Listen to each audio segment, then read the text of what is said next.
Well, hello. Welcome to our Q&A. Number what? I don't know. I quit counting. Oh, I usually say what number. Okay, let's go ahead and get started. And welcome. Rachel Turner. Love how you are using everything and don't throw anything away.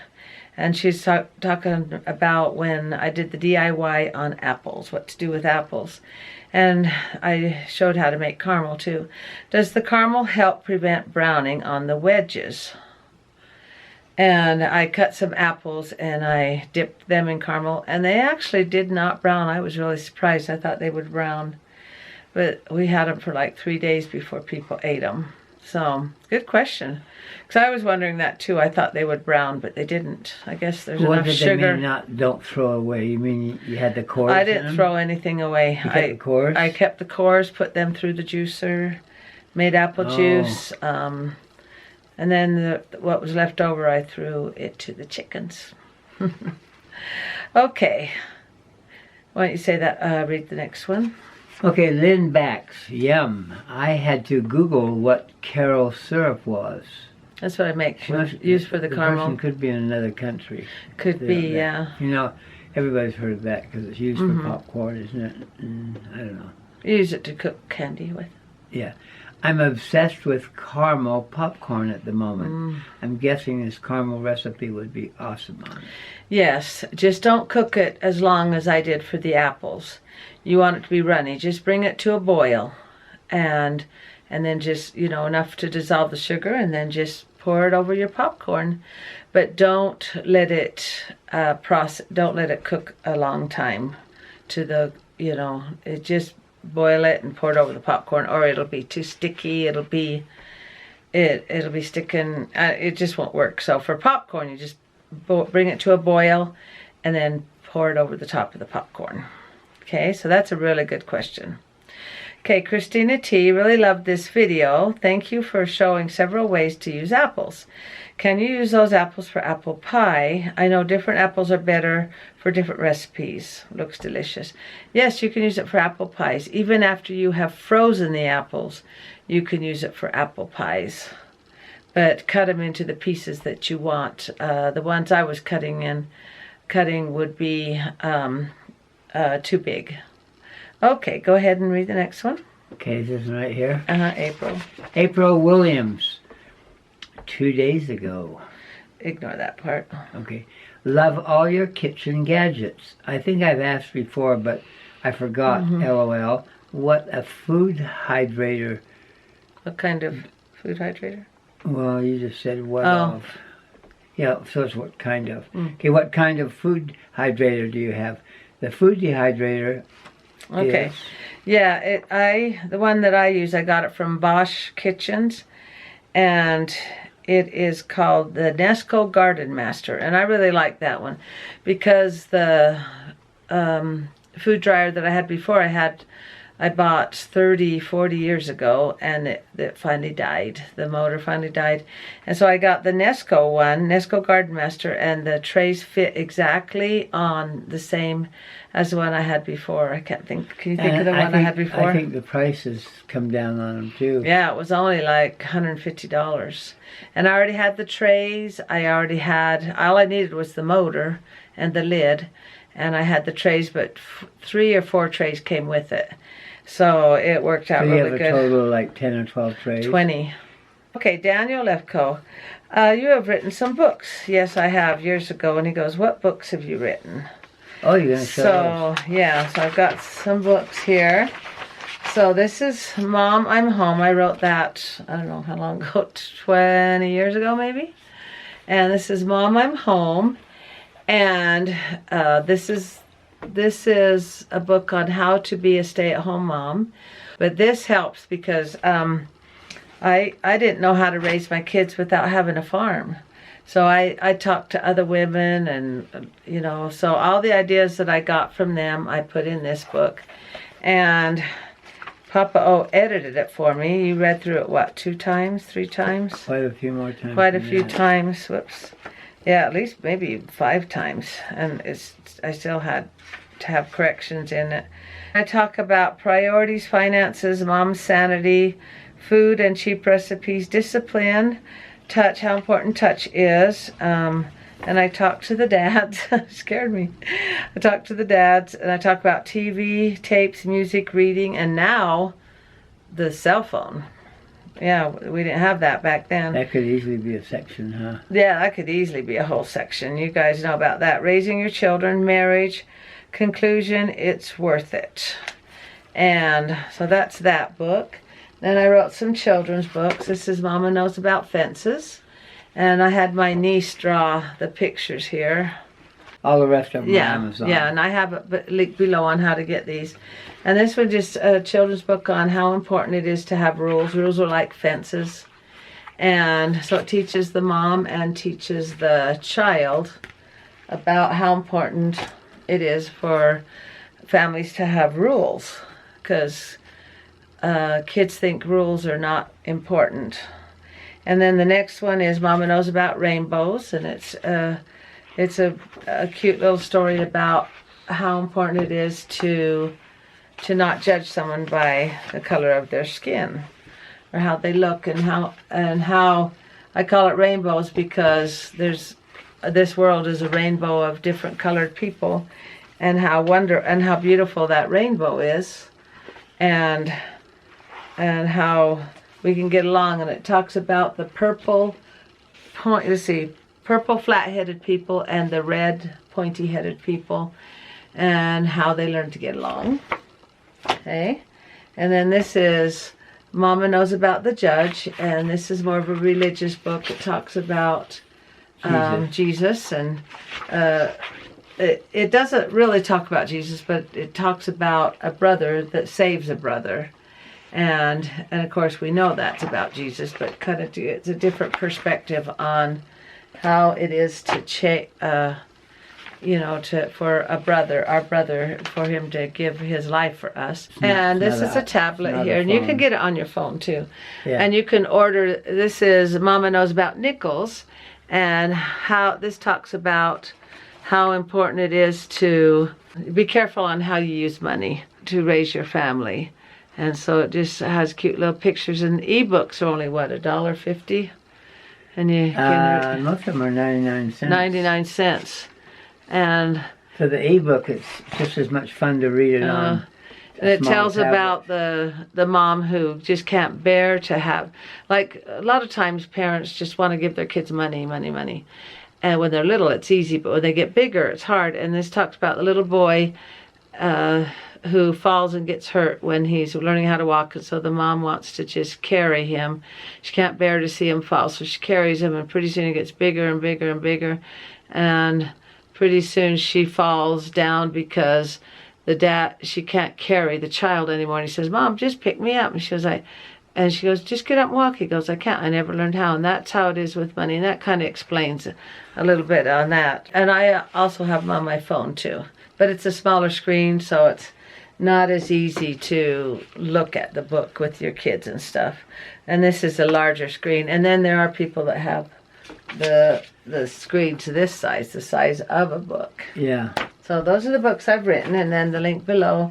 And then Papa O, he has, let's see how many books he's got. I've just got some of them that he's written about his life. These are more journals than books. Yeah, these are journals. I started writing my first life history when I was probably 8 to 10 years, I was 12 years old. And I wrote down everything I could remember about myself, and I would ask my mother to give me ideas. So this is in Vancouver. Those are my first memories. Wow, for when you were 12? You started writing? Yes. Okay. And it goes right up to my high school. Okay. And this one, when I was 30 years old, I took a cross-country long-distance bicycle trip from Salt Lake City to Trois-Rivières, Quebec, Canada, 2,555 miles. Mm. And that was one of the biggest adventures of my whole life. Pretty amazing story. And this is a daily journal from the bike trip that he took. He didn't write it later. He wrote it as he was on, and that's was a month. A month it took. 24 riding days and 28 actual days. He took Sundays off. I took Sundays off.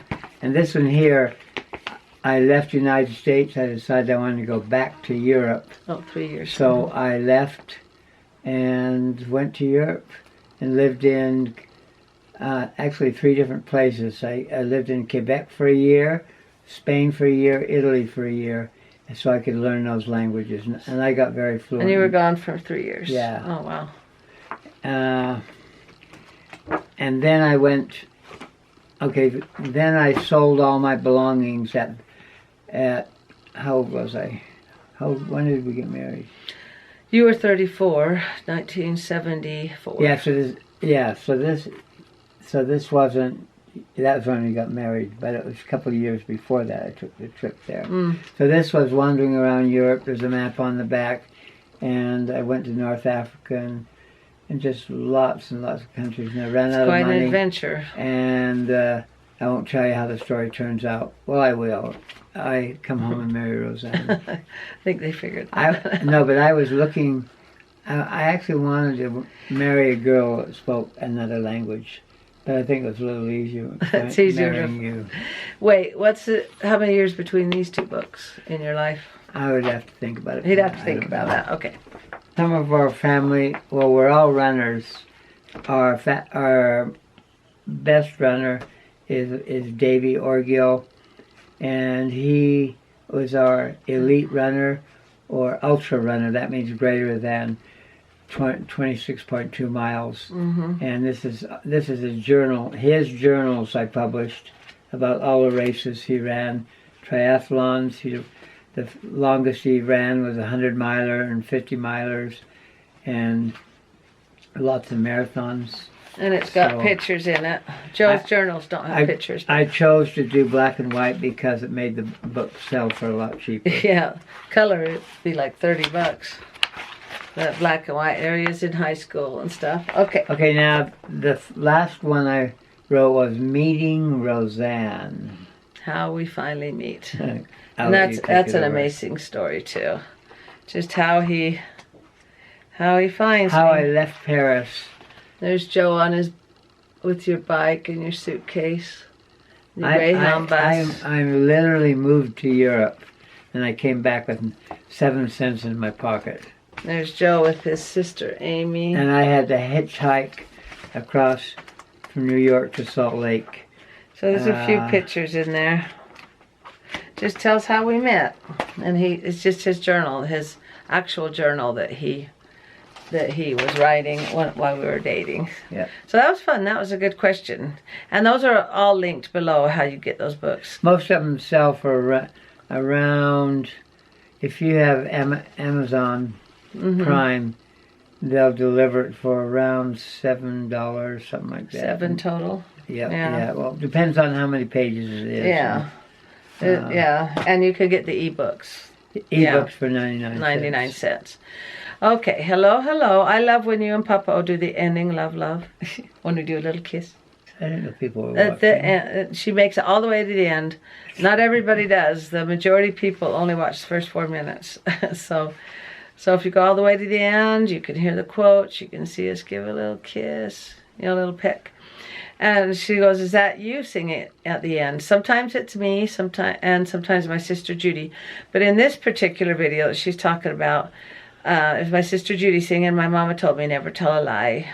Oh, that's a cute song. Yeah, it's a really cute song. I used the melody part of it in my intro.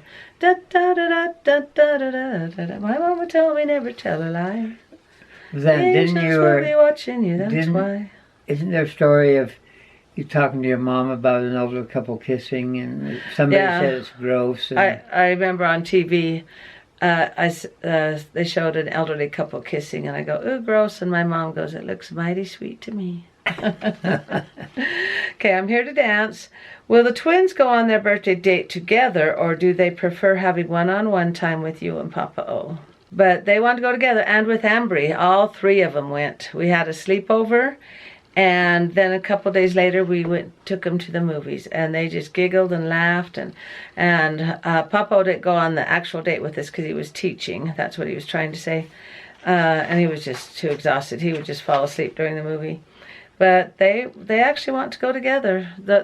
All their birthdays are in 1 week of each other, so they had a blast. On Instagram, we got them singing a song together. Yeah, on Instagram. If you go to the Instagram, you'll see them singing in the back of the car after the sleepover the next morning. While we're driving. Yeah. Okay, Lisa Vincent, have you and your sisters and brothers been close your whole life? Love when y'all get together. You have such a good time. You act like teenagers. It's true. I was going to say, like, kids in the 6th grade or 5th grade. Yeah, Papa always hates it when we're together. But we just love it. I don't hate it. I think you do. But we've always been close because... You know, your friends were your family. Our friends were our families. And because we were made fun of, we didn't stay after for school. We had chores we had to do. We just spent our time together, and we just loved being together. I think because we were made fun of, that we bonded with each other and not other people. Okay. And we did chores together, we played together, and that made us bond. It's in this book. I talk about that, of how we decided that that's how we'd want our kids to be raised too. We wanted them to be their friends. We only allowed an hour for friend time, and that was it. We wanted their friends to be their siblings. As you noticed, our kids do enjoy being with each other, and we told them, it says, you know, we want your siblings to be your friends, and if they ever treated their friends better than their siblings, then they didn't get their hour with their friend. So, okay, and then also Lisa Vincent says, I'm so glad you did homemade caramel because I've been wanting caramel apples. But she didn't have a caramel recipe, so she's so glad that she had that. And she wanted to know, she says, I know you usually make homemade treats for Halloween. What are you making this year? And well, the ones she's famous for are her donuts. Are the donuts. So I'll definitely do the donuts. She said, I mean, some people are 2nd and 3rd generation. Yeah, we've had kids that came. We've lived here 44 years. And one of the dads was bringing his kids, and he says, actually, I came here when I was little. He goes, I used to be one of your scouts, and he shows me. It's fun because nobody came here trick or treating. Yeah, came here trick or treating. Yes, and he's bringing his kid, and it's just fun to see that. And then I'll be making Rice Krispie squares and chocolate chip cookies, and donuts. Is that? Yeah, I think that's it. I made caramel apples one year. It didn't work very well for the trick-or-treaters. It's not a good idea. I found apple cores and sticks, and the kids just lick the caramel off and then throw the apple away. So I won't do that this year. Okay, Tina, happy birthday, Roseanne. Thank you. By the looks of it, you had a very wonderful special day, and I did. It was really fun. By the way, what was the red pie cake Amanda made?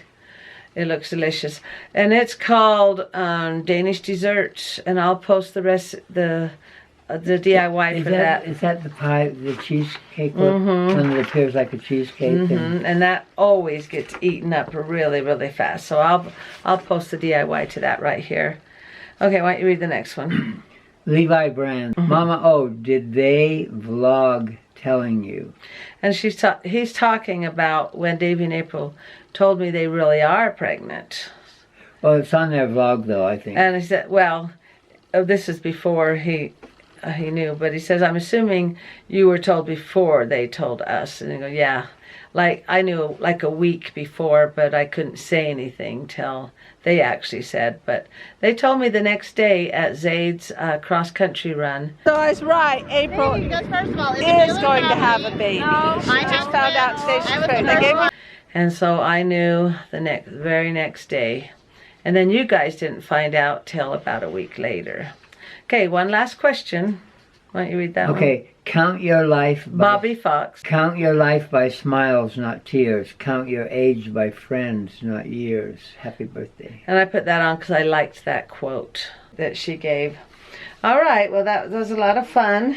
And thanks for liking, commenting, and subscribing. And why don't we close with another quote. Make sure you keep the questions coming. We We love it. And they're a lot of fun to answer.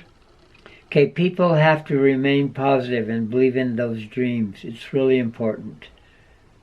I'm just saying, my sister did not get married until she was in her 60s, early 60s. She was, yeah, 60. And her dream was to get married, go through the Salt Lake Temple, or go through a temple.